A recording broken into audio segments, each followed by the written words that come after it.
Bonjour peuple de Dieu, c'est le pasteur Jérémia, aussi connu sous le nom de pasteur Loïc. Nous voulons écouter la parole de Dieu pour la semaine, mais avant tout nous voulons commencer par une parole de prière. Alors en signe de révérence à notre Père Céleste, à notre Dieu, baissons nos têtes et prions ensemble. Père éternel, Dieu tout-puissant, Dieu de gloire, Dieu de merveille, merci pour ton amour infini. Merci pour cette nouvelle opportunité que tu nous accordes de pouvoir nous recueillir dans ta présence. Nous venons ainsi nous abandonner totalement en tes mains, corps, âme et esprit, pensée et cœur, l'air, l'atmosphère, tout autour de nous et en nous. Nous remettons tout cela en tes mains. Prends le contrôle de toutes choses, que tu étends ta main de miséricorde sur nos vies et que tu nous pardonnes pour tout ce que nous avons pu faire, dire et penser qui ne t'a point honoré et glorifié, que tu nous sanctifies, que tu nous purifies, que tu purges notre conscience par le sang précieux de ton Fils Jésus-Christ et que tu nous rendes agréables à tes yeux. Et nous prions que tout ce qui n'est pas de toi, tout ce qui s'oppose à la révélation de qui tu es, à la révélation de ta parole, qui soit lié, renvoyé dans les gouffres de l'enfer une fois pour toutes, au nom de Jésus-Christ. Et nous proclamons que Jésus-Christ est Seigneur à la gloire de Dieu le Père. Merci que tu sois honoré et glorifié. Merci de nous amener dans la profondeur de ta parole. Au nom de Jésus-Christ, nous avons ainsi prié. Amen. Alors nous allons prendre notre passage des Saintes Écritures dans le livre de Genèse, chapitre 15, verset 5. Nous lisons la parole de Dieu dans Genèse, chapitre 15, verset 5, au nom de Jésus-Christ. Et après l'avoir conduit dehors, il dit, « Regarde vers le ciel et compte les étoiles si tu peux les compter. » Et il lui dit, « Telle sera ta postérité. » Que le Seigneur bénisse sa parole, qu'elle vienne pleine de gloire, de vie, de grâce et de bénédiction, au nom de Jésus-Christ. Amen. Alors pour cette semaine, le Seigneur voudrait nous entretenir sur « Compte les étoiles si tu peux les compter ». Le titre de notre enseignement pour cette semaine est « Compte les étoiles si tu peux les compter ». Dans notre verset principal des Saintes Écritures, Dieu a demandé à Abraham de compter les étoiles du ciel si Abraham pouvait les dénombrer. C'est quelque chose qu'aucun être humain n'a pu réaliser jusqu'à présent, car les êtres humains n'ont pas encore pu savoir combien d'étoiles existent dans notre système solaire ou dans notre galaxie. Et de plus, les êtres humains n'ont pas encore pu savoir exactement combien de galaxies existent. Le Hubble Deep Field, qui est une exposition extrêmement longue d'une partie relativement vide du ciel, a fourni la preuve qu'il y a environ 125 milliards de galaxies dans l'univers qui sont observables. Mais ce n'est qu'une partie du ciel tout entier qui a été observée par le télescope spatial Hubble. Tout cela nous démontre combien de fois le décompte des étoiles du ciel semble être un nombre infini pour les êtres humains. Et pourtant, Dieu a fait la promesse à Abraham de rendre ses descendants aussi nombreux que les étoiles du ciel. Et Dieu a réitéré cette promesse à Isaac, le fils d'Abraham, dans Genèse chapitre 26, verset 4, en disant « Je multiplierai ta postérité comme les étoiles du ciel. » Ainsi, Dieu compare les descendants d'Abraham aux étoiles du ciel. Dieu assimile les descendants d'Abraham aux étoiles du ciel. Cela implique que lorsque Dieu voit les étoiles du ciel, il voit à travers elles ou en elles les descendants d'Abraham. Cela signifie qu'aux yeux de Dieu, les lois ou les principes qui régissent les étoiles du ciel s'appliquent également aux descendants d'Abraham. Mais qui sont réellement les descendants d'Abraham? Et Dieu nous donne la réponse par l'apôtre Paul dans Galates chapitre 3, verset 7 qui dit: reconnaissez donc que ce sont ceux qui ont la foi qui sont fils d'Abraham. Romains chapitre 4, verset 16, l'apôtre Paul ajoute pour dire: c'est pourquoi les héritiers le sont par la foi, pour que ce soit par grâce, afin que la promesse soit assurée à toute la postérité, non seulement à celle qui est sous la loi, mais aussi à celle qui a la foi d'Abraham, notre Père à tous. Ainsi, ceux qui ont la même foi d'Abraham sont les descendants d'Abraham. En d'autres termes, ceux qui croient au même Dieu en qui Abraham croyait sont bien les descendants d'Abraham. Par conséquent, en tant que croyant en Jésus-Christ, lorsque Dieu compte les étoiles du ciel, Dieu vous compte également parmi elles. Quand Dieu voit les étoiles du ciel, Dieu vous voit aussi parmi elles. Et parce qu'en tant que descendant d'Abraham, par votre foi en Jésus-Christ, vous êtes assimilés aux étoiles du ciel. Par conséquent, les principes qui régissent les étoiles du ciel vous régissent également. Ce qui signifie que ces mêmes principes s'appliquent également à vous. Et de l'interprétation du rêve de Joseph par son père Jacob, dans Genèse chapitre 37, versets 9 à 10, nous comprenons que le soleil représente le Père, c'est-à-dire les patriarches ou les 5 principaux ministères, c'est-à-dire apôtres, prophètes, évangélistes, pasteurs et enseignants de la parole. Et la lune représente la mère qui est l'Église. Et les étoiles représentent les enfants, c'est-à-dire les membres de l'Église, les fidèles de l'Église. Et nous savons que la lumière de la lune est le reflet de la lumière du soleil. Tandis que les étoiles produisent de la lumière par leur propre processus.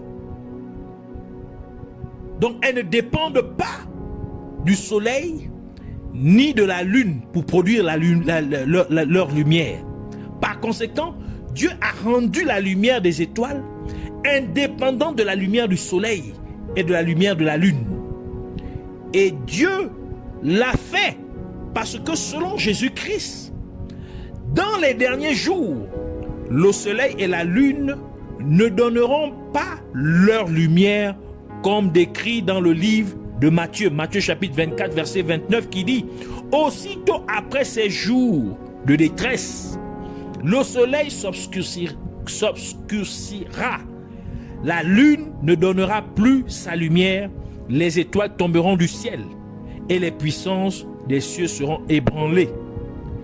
Et sachant qu'en ces derniers jours, le soleil s'obscurcirait et que la lune ne donnerait point de lumière, et sachant que le soleil représente les apôtres, les prophètes, les évangélistes, les pasteurs et les enseignants de la parole, et que la lune représente l'église ou encore les églises locales, et que les étoiles représentent les croyants ou les fidèles des églises locales, cela implique que dans ces derniers jours, les apôtres, les prophètes, évangélistes, pasteurs et enseignants de la parole cesseront de prêcher et d'enseigner la vraie doctrine de la parole de Dieu, la vraie parole de Dieu. Car la parole de Dieu est la lumière, comme le livre de Psaume 119, verset 105 nous le dit. C'est pourquoi Jésus-Christ a dit que le soleil s'obscurcira. Et cela entraînerait automatiquement que les églises locales cessent de refléter la lumière de la vraie parole de Dieu. Donc de fonctionner, d'opérer selon la parole de Dieu. Par conséquent, de nombreux croyants reculeraient dans leur foi. Ils vont rétrograder dans leur foi. Ainsi, afin d'atténuer la rétrogradation des croyants dans leur foi, Dieu a donc rendu la lumière des étoiles indépendante de la lumière du soleil et de la lune.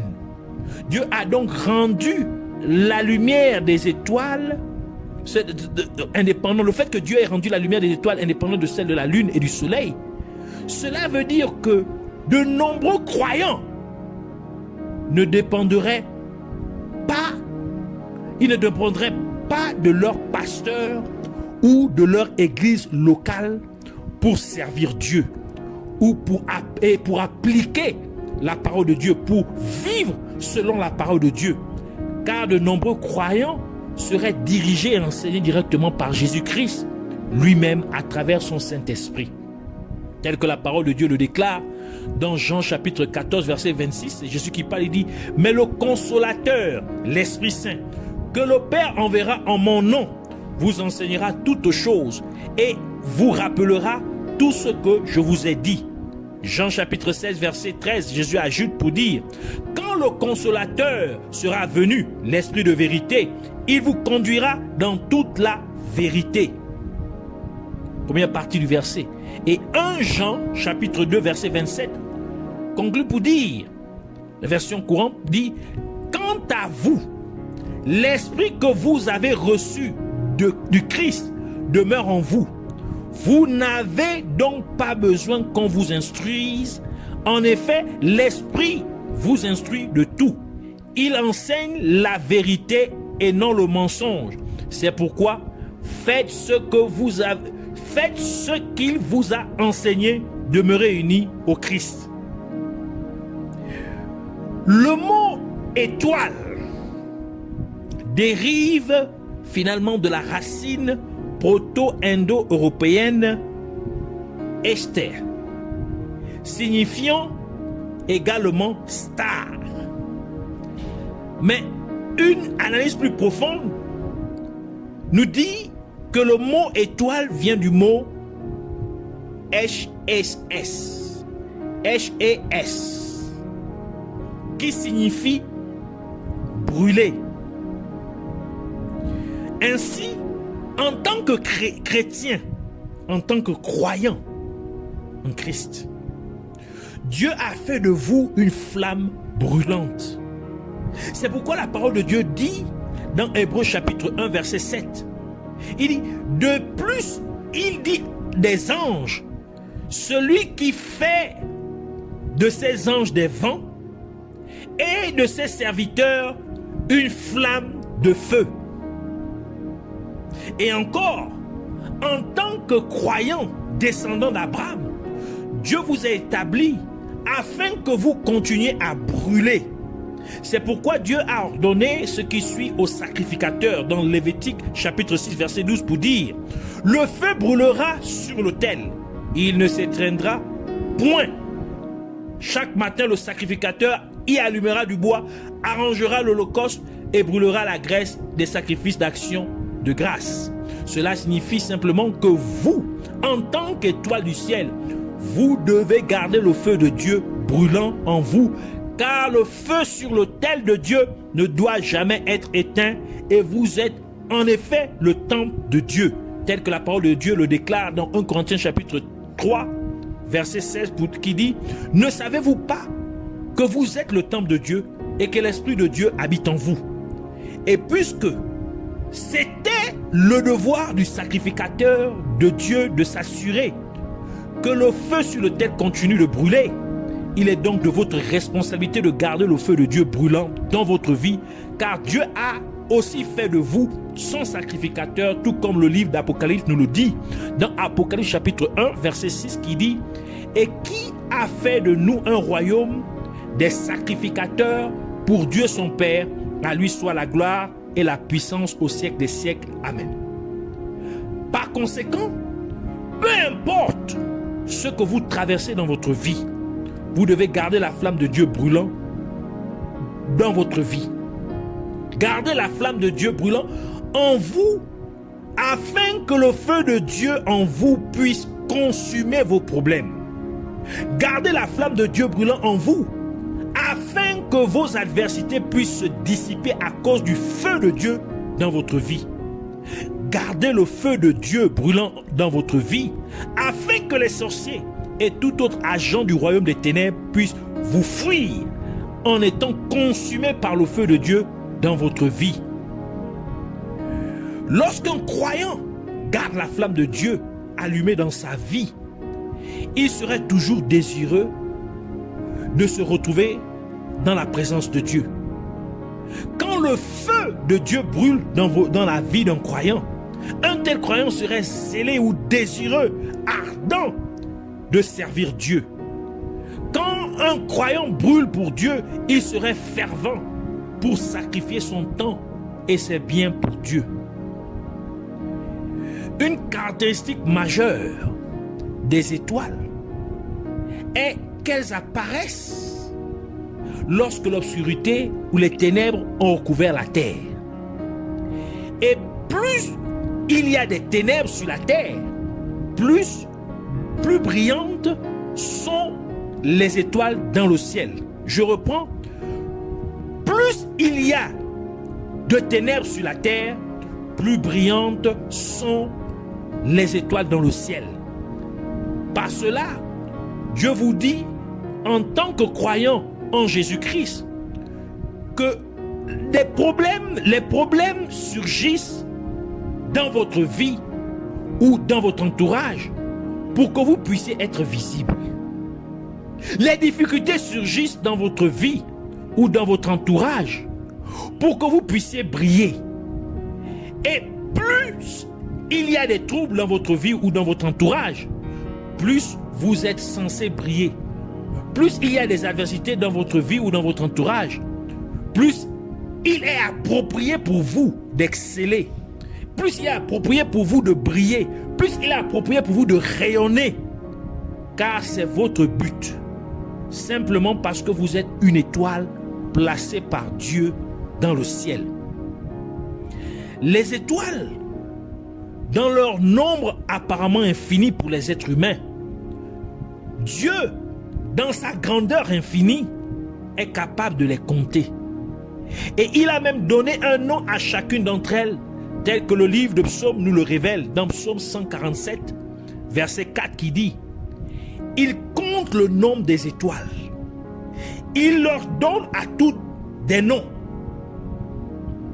Mais Dieu ne s'est pas arrêté là. Car Dieu a posé un sceau sur chaque étoile. Comme le déclare le livre de Job. Job chapitre 9 verset 7 qui dit: il commande au soleil et le soleil ne paraît pas. Il met un sceau sur les étoiles.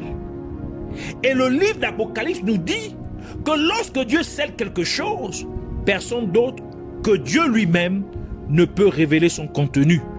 Apocalypse chapitre 5 verset 1 à 5 qui dit: puis je vis dans la main droite de celui qui était assis sur le trône un livre écrit en dedans et en dehors, scellé de 7 sceaux. Et je vis un ange puissant qui criait d'une voix forte: qui est digne d'ouvrir le livre et d'en rompre les sceaux? Et personne dans le ciel, ni sur la terre, ni sous la terre, ne put ouvrir le livre, ni le regarder. Et je pleurais beaucoup de ce que personne ne fut trouvé digne d'ouvrir le livre, ni de le regarder. Et l'un des vieillards me dit: ne pleure point. Voici, le lion de la tribu de Juda, le rejetant de David, a vaincu pour ouvrir le livre et ses 7 sceaux. C'est-à-dire Jésus, Dieu lui-même, seul lui est capable d'ouvrir le livre et de briser les 7 sceaux. Par conséquent, parce que Dieu vous a scellé, étant une étoile du ciel, cela signifie simplement que personne d'autre que Dieu lui-même ne sait tout ce qui concerne votre vie. Même un vrai prophète de Dieu ne pourrait raconter qu'une partie infime de votre vie que Dieu lui aurait permis de connaître, car la parole de Dieu dit dans 1 Corinthiens chapitre 13 verset 9, car nous connaissons en partie et nous prophétisons en partie. Deutéronome chapitre 29 verset 29 ajoute pour dire, les choses cachées sont à l'Éternel, notre Dieu. Cela signifie que votre vie est un mystère pour toute autre créature. Vous êtes un mystère et seul Jésus-Christ connaît le mystère que vous êtes. Seul Jésus-Christ a les clés du mystère que vous êtes. Et parce que vous êtes un mystère pour toutes les autres créatures, personne ne peut vraiment vous contrôler sauf Dieu. Parce que vous êtes un mystère, par conséquent, les pouvoirs des ténèbres ne peuvent pas vraiment vous contrôler. Et c'est pourquoi ils mettent en place des démons et des agents des ténèbres pour surveiller chacun de vos mouvements. Le livre d'Esther nous dit que ce qui a été scellé par le roi, nul ne peut le révoquer. Esther chapitre 8 verset 8 qui dit, écrivez donc en faveur des Juifs comme il vous plaira au nom du roi et scellez avec l'anneau du roi. Car une lettre écrite au nom du roi et scellée avec l'anneau du roi ne peut être révoquée. Et Jésus-Christ est appelé le roi des rois, comme décrit dans le livre d'Apocalypse, Apocalypse chapitre 19 verset 16, qui dit, il avait sur son vêtement et sur sa cuisse un nom écrit, roi des rois et seigneur des seigneurs. Cela signifie que parce que Jésus-Christ vous a scellé, personne ne peut inverser ce que Dieu a prévu pour votre vie. Car lorsque Jésus-Christ ouvre, personne ne peut fermer. Et quand il ferme, personne ne peut ouvrir. Même comme Jésus-Christ a ajouté dans Apocalypse chapitre 1 verset 6 qui dit, et qui a fait de nous un royaume de sacrifice. Je voulais dire Apocalypse chapitre 3 verset 7, autant pour moi. Il dit, écrit à l'ange de l'église de Philadelphie, voici ce que dit le saint, le véritable, celui qui a les clés de David, celui qui ouvre et personne ne fermera, celui qui ferme et personne n'ouvrira. Par conséquent, ce que Dieu a vraiment voulu que vous soyez, personne d'autre ne le sait. Et personne ne pourrait l'inverser. Ce que Jésus-Christ a prévu pour votre vie, aucune puissance des ténèbres ne pourrait l'inverser. Jésus-Christ a également été scellé par Dieu le Père, tel qu'il a déclaré lui-même dans Jean chapitre 6 verset 27 en disant, travaillez non pour la nourriture qui périt, mais pour celle qui subsiste pour la vie éternelle, et que le Fils de l'homme, référant à lui-même, vous donnera. Car c'est lui que le Père, que Dieu a marqué de son sceau. Ainsi, parce que Jésus-Christ fut scellé par Dieu le Père lorsqu'il fut venu physiquement sur terre, personne ne savait exactement quelle était sa mission jusqu'à ce qu'elle soit accomplie. La perte de masse d'une étoile, ce qu'on réfère plus souvent par explosion supernova, restitue de la matière chimique enrichie au milieu interstellaire, donc au milieu des étoiles. Et ces éléments sont ensuite recyclés en nouvelles étoiles, donc elles produisent de nouvelles étoiles. C'est comme si une étoile sacrifiait une partie d'elle-même pour engendrer de nouvelles étoiles. Et c'est exactement ce que Jésus-Christ a fait, car il s'est sacrifié en étant crucifié sur la croix, afin que beaucoup de gens puissent naître de nouveau. Ainsi, de nouvelles créatures, étant ainsi de nouvelles créatures en Jésus-Christ. Et c'est pourquoi Jésus-Christ a déclaré ce qui suit dans Jean chapitre 3 verset 16 en disant « Car Dieu a tant aimé le monde qu'il a donné son Fils unique, afin que quiconque croit en lui ne périsse point, mais qu'il ait la vie éternelle. » Cela signifie que parce que vous êtes une étoile, étant un descendant d'Abraham, par votre foi en Jésus-Christ, vous devez donc vous sacrifier en vivant une vie qui est agréable à Dieu, afin que d'autres personnes puissent également naître de nouveau par votre manière de vivre. Et c'est pourquoi la parole de Dieu dit dans 2 Corinthiens chapitre 5 verset 17 à 19, dit « Si quelqu'un est en Christ, il est une nouvelle créature. Les choses anciennes sont passées, voici toutes choses sont devenues nouvelles. » Et tout cela vient de Dieu qui nous a réconciliés avec lui par Christ et qui nous a donné le ministère de la réconciliation. Car Dieu, étant en Christ réconciliant le monde avec lui-même, en n'imputant point aux hommes leurs offenses, il a mis en nous la parole de la réconciliation. Et Jésus-Christ vous a explicitement confié cette mission de gagner les âmes, de réconcilier les gens à Dieu, d'amener les âmes à naître de nouveau.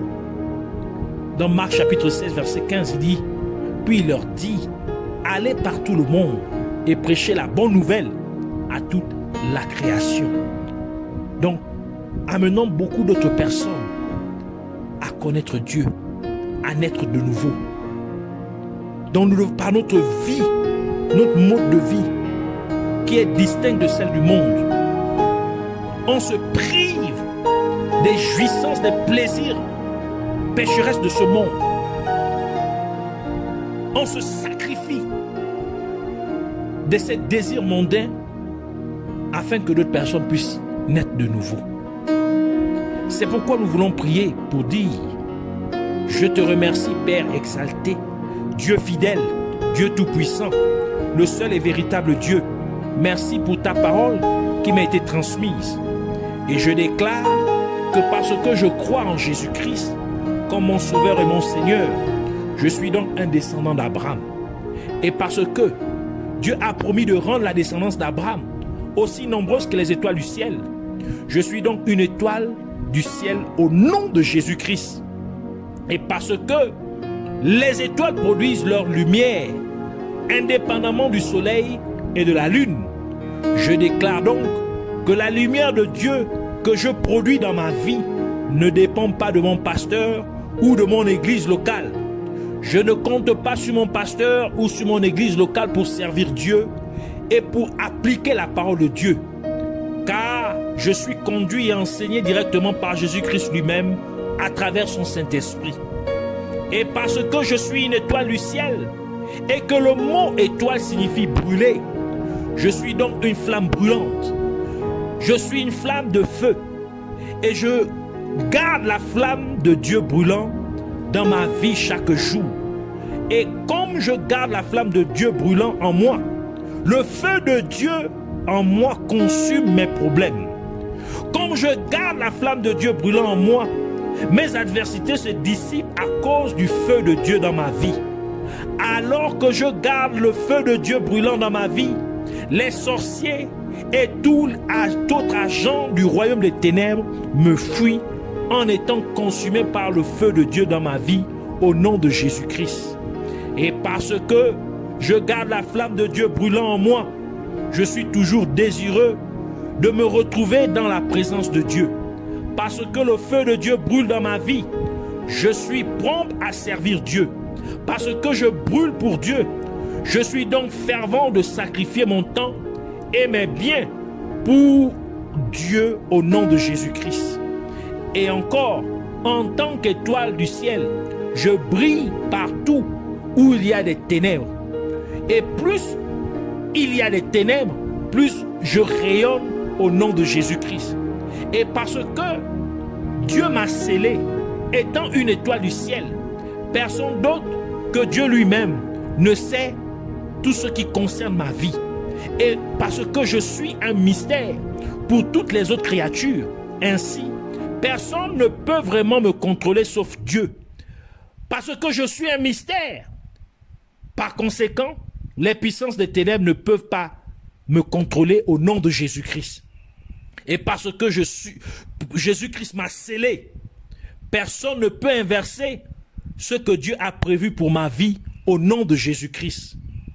Et parce que je suis une étoile, étant un descendant d'Abraham par ma foi en Jésus-Christ, je me sacrifie donc en vivant, en menant une vie d'obéissance et de sainteté à Dieu, afin que d'autres personnes puissent également naître de nouveau à travers ma vie au nom de Jésus-Christ. Je te remercie, Père Céleste, Dieu Tout-Puissant, Roi glorieux. Merci car cela est fait. Puisses-tu être ainsi magnifié à jamais au nom de Jésus-Christ. Amen.